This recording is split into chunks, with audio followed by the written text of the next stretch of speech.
शिवसेनेकडनं परंडा तालुक्यातील पूरग्रस्त भागामध्ये मदतीची जी तात्पुरत्या स्वरूपाची मदत आहे ती पोहोचलेली आहे। हे मदतीचे टेम्पो आहेत की या टेम्पोमधनं जीवनावश्यक ज्या गोष्टी आहेत, मग तेल असेल, डाळ असेल, कोलगेट असेल, बिस्किट, अशा वेगवेगळ्या वस्तू आहेत त्याचे किट वाटले जात आहेत।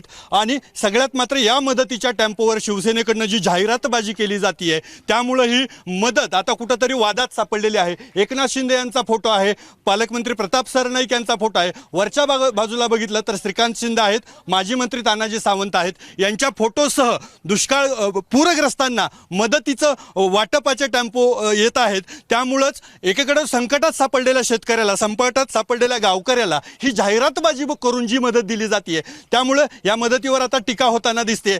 सरकार म्हणून यामध्ये कुठलाही उल्लेख नाहीये, ही शिवसेनेकडनं मदत केली जाते। याबाबत आपण शिवसेना कार्यकर्त्यांशी संपर्क साधला, पण त्यांच्याकडनं म्हणणं असं आहे की दुष्काळामध्ये अंगाच्या कपड्यांनिशी जी लोक बाहेर आलेले आहेत त्यांना तात्पुरत्या स्वरूपात मदत करणं गरजेचं आहे, त्याच्यामुळे आम्ही ही मदत करतोय। आणि आता काही वेळानंतर एकनाथ शिंदे इथं येणार आहे, त्यामुळे कायमस्वरूपीच्या मदतीचं, एक सरकारच्या धोरणात्मक मदतीचा काय निर्णय घेतात हे पाहावं लागणार आहे। मात्र आता जे पुरामध्ये अडकलेले लोक आहेत त्यांना तात्पुरत्या मदतीची गरज आहे, ती मदत पोहोचली आहे, मात्र यावर होणाऱ्या जाहिरातीमुळे आता ही मदत वादात सापडलेली आहे, ती टीका होताना दिसते। अप्पासाहेब शेळके, एबीपी माझा, धाराशिव, परंडा।